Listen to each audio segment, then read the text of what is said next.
So in this video, we are trying to cover the word problems and some problems from your NCERT exemplars and एक दो concepts जो हमारी NCERT में नहीं है लेकिन एग्जाम्स में पूछे जाते हैं. Coming to question number 50. तो बच्चों यहाँ पर दिए आपको वर्ड प्रॉब्लम्स और आपको इन वर्ड प्रॉब्लम्स को समझकर आपको अपना एस्टिमेट लगाना है. What is your A? What is your difference? What is your nth term? What is your Sn? ये सब आपको यहाँ पर सोचना है. तो बच्चों क्वेश्चन दिया है a contract on construction job specifies. अपनी एनसीईआरटी बुक साथ में रखें बच्चों क्योंकि क्वेश्चन लंबा है, समझने में थोड़ा टाइम लग सकता है आपको. साथ साथ पढ़ेंगे तो अच्छे से समझ में आएगा. तो specifies a penalty for delay of completion beyond a certain date as follows. मतलब कह रहा है कि कुछ कॉन्ट्रैक्ट कुछ काम चल रहा है, मान लो कॉन्ट्रैक्ट पे काम दे रखा है, मान लो किसी ने अपने घर का ही काम दे रखा है या कहीं कुछ काम चल रहा है, तो कह रहे हैं कि अगर कॉन्ट्रैक्ट डिले होता है तो उस पर एक फाइन पेनल्टी लगती है. कुछ ऐसे है कि पहले दिन अगर डिले हुआ 200 रुपए की पेनल्टी लगेगी, 250 फॉर द सेकेंड डे. अगर सेकेंड डे डिले हुआ तो 250 लगेगी, थर्ड डे के लिए 300 है एंड चलता रहेगा. The penalty for each succeeding day being ₹50 more than the preceding day. तो आप समझ पा रहे होंगे यहाँ पर कि जो पेनल्टी है, अब इसको हम पेनल्टी लिख लेते हैं या पेनल्टीज लिख लेते हैं. फर्स्ट डे की पेनल्टी है 200 रुपीज, मतलब 200 रुपए की पेनल्टी लगेगी कॉन्ट्रैक्टर पर, ठीक है. सेकेंड डे की 250, थर्ड डे पे 300 एंड चलता जाएगा. इस तरह से हर दिन 50-50 रुपए ऐड होता जाएगा. तो अब यहाँ पर सुनिए ध्यान से, how much money the contractor has to pay, मतलब उसको वापस पे करना पड़ेगा अगर वो if he has delayed the work by 30 days. अगर उसने 30 दिन तक काम को डिले कर दिया. तो आप समझ गए होंगे क्वेश्चन तो कि यहाँ से उसने 30 दिन तक, मतलब 30 दिन तक कितनी पेनल्टी, उस पर टोटल पेनल्टी लग जाएगी. तो यहां से आप देख पा रहे हैं ए आपका बच्चा हो गया 200, कॉमन डिफरेंस हो गया आपका 50, है ना, और एन मतलब नंबर ऑफ डेज कितने हैं बच्चों, 30 डेज. 30 दिन उसने पेनल्टी डिले, 30 दिन उसने अपना काम डिले कर दिया, तो कॉन्ट्रैक्ट को कितना दिन पैसा पे करना पड़ेगा. तो आप निकालें यहाँ पर सम या total money paid by contractor, है ना. तो दैट इज सम, और उसे आप लिख लेंगे SN, N मतलब 30 डेज का उसको देना पड़ेगा. तो दैट इज 30/2 फॉर्मूला है ना, n/2 2a plus n-1 into d is 50. तो बच्चों it is very easy. Now you just need to calculate 15. It is 400 plus 29 into 50. It is 145 ऐसे 1450 हो जाएगा आपका यहाँ पर. तो बच्चों it is 15 into 1850. आप कर लेना ना इसको, तो इतना पैसा उसको देना पड़ जाएगा. मल्टीप्लाई करना या मल्टीप्लाई करेंगे तो इसका 15 5 जा 75, 15 8 जा 120, 7 हो जाएगा यहाँ पर. 15 और 12, 15 और 12 27. तो 27750 उसे पे करना पड़ेगा, ठीक है. Question number 16. A sum of ₹700 to be given 7 cash prize to the students of school in their overall academic performance. I repeat, अपने सामने अपने क्वेश्चंस रखें, आप एनसीईआरटी बुक रखें और एटलीस्ट 5.3 के क्वेश्चंस रखें अपने सामने. And if each cash price is ₹20 less than it's preceding price.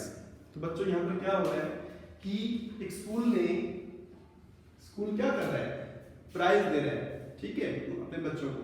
तो कितने प्राइस दे रहे हैं, 7 कैश प्राइजेस दे रहा है. तो n यहाँ पर हो जाएगा 7 और SN मतलब कितना टोटल अमाउंट है जो उसको बच्चों को देना है एज अ प्राइस, 700 रुपए देना है. हर प्राइस जो है पहले से, मतलब ऑब्वियसली बात है, फर्स्ट को जो प्राइस मिलेगा सेकंड को उससे कम मिलेगा, थर्ड को थोड़ा उससे कम मिलेगा. तो जो प्राइस है दैट इज डिक्रीजिंग तो उसको हम -20 लिखेंगे क्योंकि 20-20 रुपए कम हो रहा है जो प्राइस है।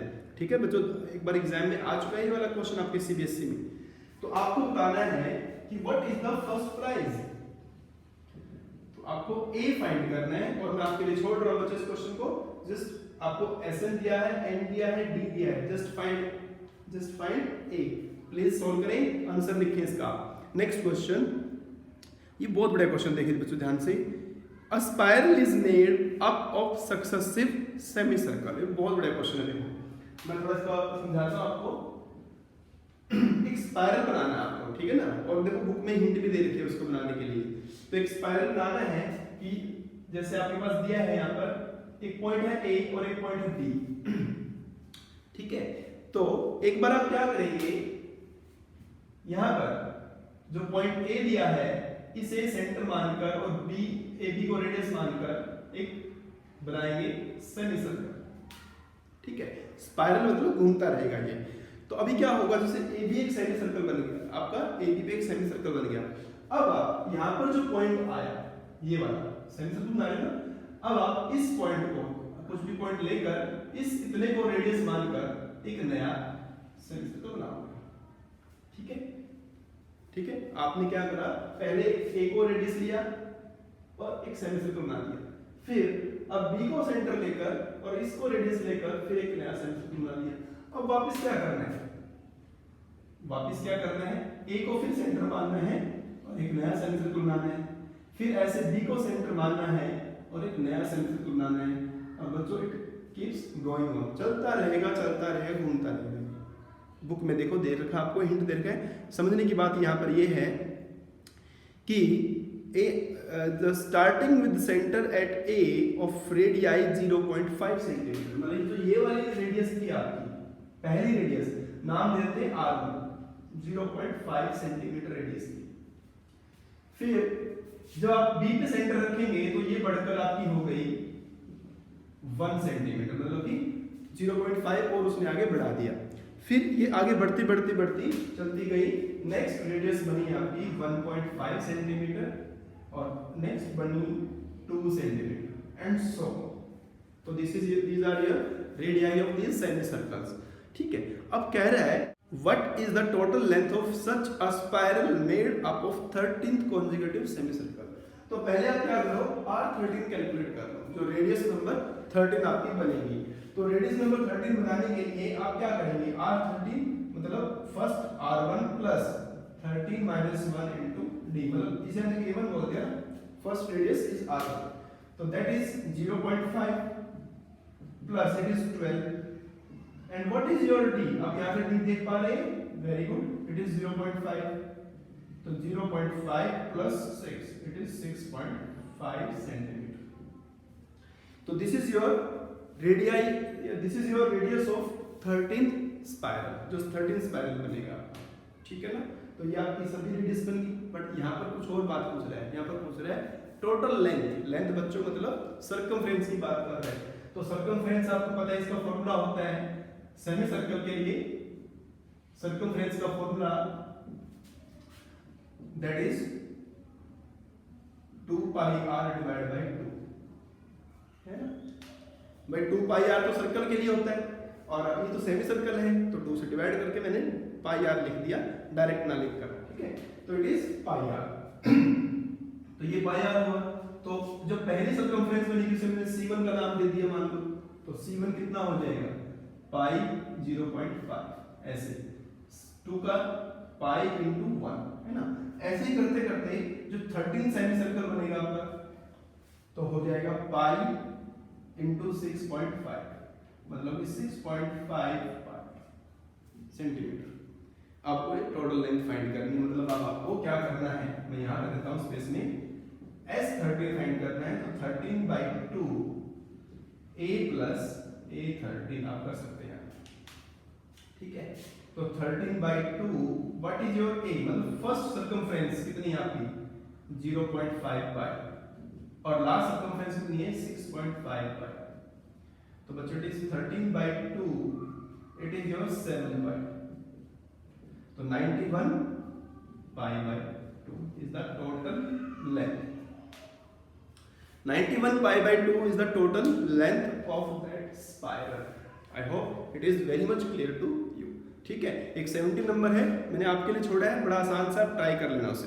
19 number, 200 logs are stacked in the following manner. आपको दिख भी रहा है, पिक्चराइज भी है क्वेश्चन। 20 logs मतलब यहाँ पर जो लकड़ी के ब्लॉक्स बना के रखे हुए हैं uniform. 20 logs in the bottom, 19 in the next, 18 in the next and so on। मतलब जो सबसे लोवेस्ट जो लाइन है, जो बॉटम में जो लाइन है, इट इज योर 19 नंबर। जो बॉटम में जो लाइन है उसमें जो है 20 logs रखे हुए, जो सबसे नीचे वाली है। उसकी जो ऊपर वाली है उसमें कितने रखे हैं, मतलब सीक्वेंस कुछ ऐसे बनेगी 20, 19, 18 एंड सो ऑन। ठीक है, so from here you can see the first bottom में जो लाइन है वहां पर उसको मैंने ए बोल दिया 20 logs है, तो डी क्लियरली दिख रहा है आपको -1 है। और टोटल कितने logs हैं, टोटल दिया आपको यहाँ पर 200 logs, 200 logs रखते हैं, तो ऐसे आपका हो जाएगा 200। तो ये आपसे पूछ रहा है अभी यहाँ पर कि बताइए क्या बताना है, in how many rows are the 200 logs placed. ये कितनी रोज में होंगे, how many rows, it means n find करना है। तो Sn का फॉर्मूला आप लिखेंगे n/2 2a plus n-1 into d and you need to find n here। तो यहाँ पर it is 200 n/2, तो n कितना है बच्चों, फाइंड करना है ना, तो 2 into 20 plus n-1, what is your d, d is -1।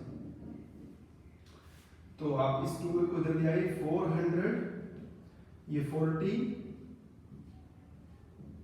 और बच्चों it is -n+1। 400 equal to 41, n से मल्टीप्लाई कर दो n², इनको इधर ले आओ, n² -41n और प्लस 400 इक्वल टू 0। ठीक है, तो आपके पास फिर से क्वाड्रेटिक, और जब आपको कहा था कि अगर आपको Sn दिया हो और n फाइंड करना हो तो always there will be a quadratic equation. फिर से देखिए वही सिचुएशन आ गई।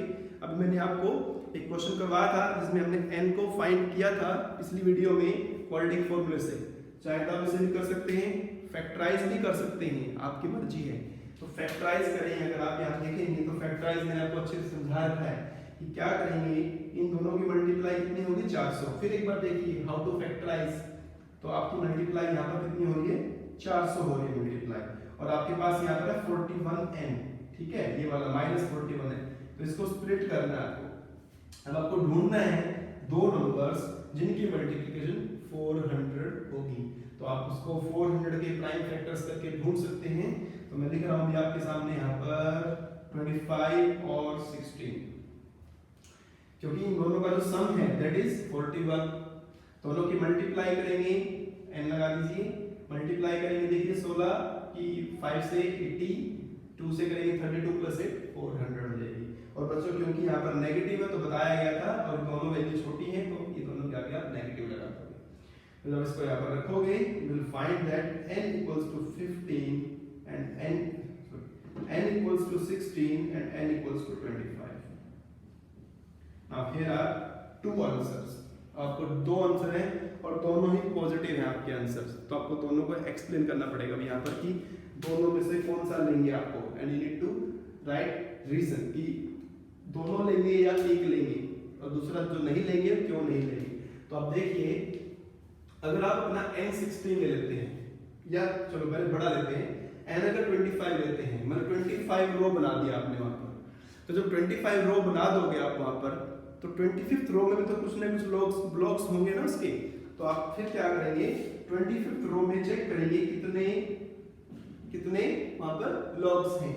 तो फॉर्मूला बच्चों a + 24 × d, तो पहले में कितने लगे थे आपके, 20 लगे थे, प्लस 24 × d कितना है, -1, तो 20, और यहाँ पर कितना हो जाएगा बच्चों ये -24, तो इट इज -4, तो विच इज नॉट पॉसिबल।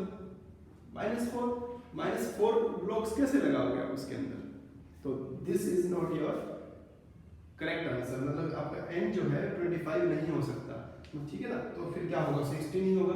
आप 16 पे भी चेक कर सकते हो, a 16 कितना हुआ, a प्लस 15d, a आपका 20 प्लस 15 इंटू -1, मतलब 20 माइनस 15 मतलब कि 5। मतलब लास्ट ब्लॉक में आपके कितने लगे हैं, लास्ट रो में कितने ब्लॉक्स लगे हैं, 5 लगे हैं। तो दिस इज योर आंसर। तो आप ऐसे जब भी आपके दो आंसर आते हैं और लगता है कि दोनों ही हो सकते हैं, क्योंकि मैंने आपको कंडीशन बताई थी ना कि n क्या होता है, नेचुरल नंबर होना चाहिए, और नेचुरल नंबर दोनों ही हो गए थे ना। तो अब हमारे पास यहाँ पर क्या होगी, डायलेमा, मतलब सिचुएशन कैसी आ गई, कंफ्यूजन हो गया। तो दोनों में से कौन सा लें। अब आप ऐसा नहीं कर सकते कि सर दोनों ही आंसर हो जाएंगे, आपको एक्सप्लेन करना पड़ेगा दोनों के लिए। दोनों हो भी सकते हैं, कोई एक भी हो सकता है। तो कोई एक कौन सा हुआ, n equals to 16 is the answer. तो 16 rows are there, 16 rows। सही है बच्चों। Next question, last of this exercise. In a potato race a bucket is placed at the starting point, ठीक है, which is 5 metre from the first potato, which is 5 metre from the first potato. मतलब कि यहाँ से आपने एक bucket race है, एक बकेट रखी हुई है यहाँ पर आपका पहला पोटैटो है, ठीक है, और कितनी दूर है ये जो है बच्चों 5 मीटर दूर है, ठीक है, 5 मीटर। उसके बाद आगे आगे हर पोटैटो जो रखा हुआ है वो 3-3 मीटर पे रखा हुआ है, एंड सो ऑन, ठीक है। अब यहाँ पर रेस चल रही है, तो यहाँ पर जो है अ कंपटीटर जो है starts from the bucket, picks up the nearest potato, run back with it, drop in the bucket, run back to pick the next potato, run to the bucket to drop it, and she continues in the same way until all the potatoes in the bucket। जब तक वो सारे potatoes collect ना कर ले तब तक वो ऐसा काम करती रहेगी जो कंपटीटर है। तो ऐसा देखिए अब ध्यान से, ये यहाँ से भागी, यहाँ गई, पोटैटो पहला पोटैटो, क्योंकि उसने बोला नियरेस्ट पोटैटो पहले उठाएगी, ये नहीं कि वो पहले उसको उठा लेगी जाकर ना, जो पास में है पहले उसको उठाएगी। तो उसने अपना पहले वाला पोटैटो उठाया, वापस रख दिया लाकर, है ना। तो कितना डिस्टेंस कवर किया उसने अपने फर्स्ट, मतलब ए मतलब फर्स्ट, A1 मतलब पहले दौड़ में पहला पोटैटो उठाने के लिए उसने कितनी डिस्टेंस कवर की, देख पा रहे हैं आप बोर्ड पर, बुक में समझे, 2 into 5, 5 गई 5 वापस आई, तो 2 into 5 10 मीटर का डिस्टेंस कवर करी, ठीक है। फिर वापस उस बकेट के पास आ गई, फिर आगे गई, नेक्स्ट पोटैटो कितना है, 5 + 3 8, उठाया, लेकिन आगे नहीं गई, उठा के उसे वापस बाल्टी में रखना है, बकेट में रखना है। तो नेक्स्ट ड्रम के लिए उसने डिस्टेंस कवर की 16 मीटर। फिर थर्ड के लिए बच्चों 2 into 5 3 8 3 11 22 meter, and she continues until all the potatoes to be put in the bucket, ठीक है। What is the distance the competitor has to run? अब टोटल कितने पोटैटोज हैं बच्चों, 10 पोटैटोज रखे हैं यहाँ पर, मतलब यहाँ पर उसने कितने रखे हैं, 10। तो n is your 10, n यहाँ पर 10 है, और आपको बच्चों क्या फाइंड करना है, Sn। आप फाइंड कर लेंगे, क्योंकि हमने बहुत क्वेश्चन सॉल्व कर लिए हैं इस तरह के, जिसमें आप बड़े आराम से Sn फाइंड कर सकते हैं। जबकि आपको A दिया है 10, डिफरेंस दिया है 6, n दिया है 10, तो आप Sn फाइंड करेंगे, right in the comment box जो भी आपका आंसर आए।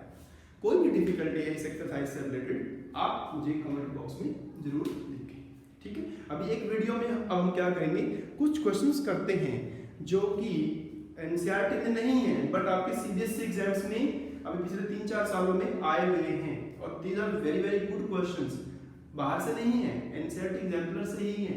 कुछ क्वेश्चंस मैं करा रहा हूँ, कुछ आपको मैं दूंगा करने के लिए, कुछ फोर्स क्वेश्चंस इस लास्ट वीडियो में।